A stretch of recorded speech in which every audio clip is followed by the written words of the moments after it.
Shri ಕೃಷ್ಣಾರ್ಜುನ್ YouTube ಚಾನಲ್ಗೆ ತಮ್ಮೆಲ್ಲರಿಗೂ ಸ್ವಾಗತ. ಸೊ ಇವತ್ತಿನ ಈ ಒಂದು ವಿಡಿಯೋದಲ್ಲಿ ನಾವು ಕರ್ನಾಟಕ ಎಕ್ಸಾಮಿನೇಷನ್ಸ್ ಅಥಾರಿಟಿಯಿಂದ ಒಂದು ಪತ್ರಿಕಾ ಪ್ರಕಟಣೆ ಹೊರಡಿಸಿದ್ದಾರೆ. ಇದು ಯಾವುದರ ಬಗ್ಗೆ ಹೊರಡಿಸಿದ್ದಾರೆ ಅನ್ನೋ ಬಗ್ಗೆ ಈ ವಿಡಿಯೋದಲ್ಲಿ ತಿಳ್ಕೊಳ್ಳೋಣ. So PGCET 2023 MBA MCA ME MTech architecture ಕೋರ್ಸುಗಳ ಪ್ರವೇಶಕ್ಕಾಗಿ ಅರ್ಜಿ ಸಲ್ಲಿಸಲು ದಿನಾಂಕ ವಿಸ್ತರಣೆ ಮಾಡಲಾಗಿದೆ.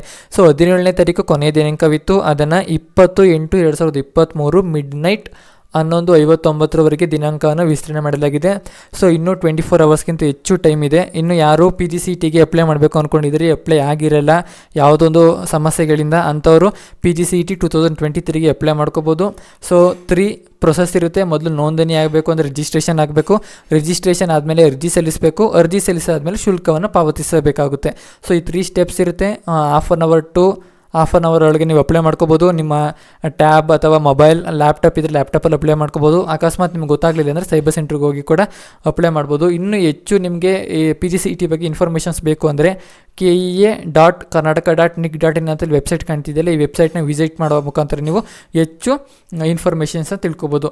ಸೊ ಇಷ್ಟು ಇನ್ಫಾರ್ಮೇಷನ್ಸ್ ಈ ವಿಡಿಯೋದಲ್ಲಿ ತಿಳಿಸಲಾಗಿದೆ. ಸೊ ಸಿಂಪಲ್ ಅಷ್ಟೇ. ಇನ್ನೊಮ್ಮೆ ಕನ್ಕ್ಲೂಡ್ ಮಾಡಬೇಕಾದ್ರೆ ಈ ವಿಡಿಯೋದಲ್ಲಿ ಏನಿದೆ ಅಂದರೆ PGCET 2023 ಡೇಟ್ ಎಕ್ಸ್ಟೆಂಡ್ ಆಗಿದೆ. 20/8/2023 ಮಧ್ಯರಾತ್ರಿ 11:59 ನೀವು ಅಪ್ಲೈ ಮಾಡ್ಕೋಬೋದು. ಸೊ ಜಸ್ಟ್ ಡೇಟ್ ಎಕ್ಸ್ಟೆಂಡ್ ಬಗ್ಗೆ ಈ ನೋಟಿಫಿಕೇಶನ್ ರಿಲೀಸ್ ಮಾಡಲಾಗಿದೆ. ಸೊ ಅಲ್ಲಿ ಏನು ಕರ್ನಾಟಕದಲ್ಲಿದೆ ಅದೇ ಇನ್ಫಾರ್ಮೇಷನ್ಸ್ ಇಲ್ಲಿ ಇಂಗ್ಲೀಷಲ್ಲಿದೆ ಕೂಡ. 28/2023 ಡೇಟ್ ಎಕ್ಸ್ಟೆಂಡ್ ಮಾಡಲಾಗಿದೆ. MBA MCA ME MTech architecture. So Karnataka ಪೂರ್ತಿ ನೀವು ಎಲ್ಲೇ ಸೇರ್ಕೋಬೇಕು ಅಂದರೆ PGCET ಎಕ್ಸಾಮ್ ಬರೀಲೇಬೇಕಾಗುತ್ತೆ. ಯಾವುದಕ್ಕೆ ಇಲ್ಲಿ ಕೊಟ್ಟಿರುವಂತಹ ಕೋರ್ಸ್ಗಳಿಗೆ ಮಾತ್ರ. ಯಾರು ಅಪ್ಲೈ ಮಾಡೋಕ್ಕೆ ಆಸಕ್ತಿ ಇದೆ, ಇನ್ನೂ ಅಪ್ಲೈ ಮಾಡಿಲ್ಲ ಅವರು ಅಪ್ಲೈ ಮಾಡ್ಕೋಬೋದು ಅಂತ ತಿಳಿಸ್ತಾ ಸೊ ಈ ವಿಡಿಯೋದನ್ನು ಇಲ್ಲಿಗೆ ಎಂಡ್ ಮಾಡ್ತಾಯಿದ್ದೀನಿ.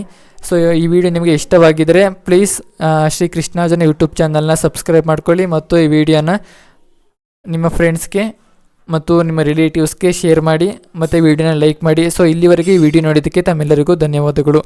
Thank you.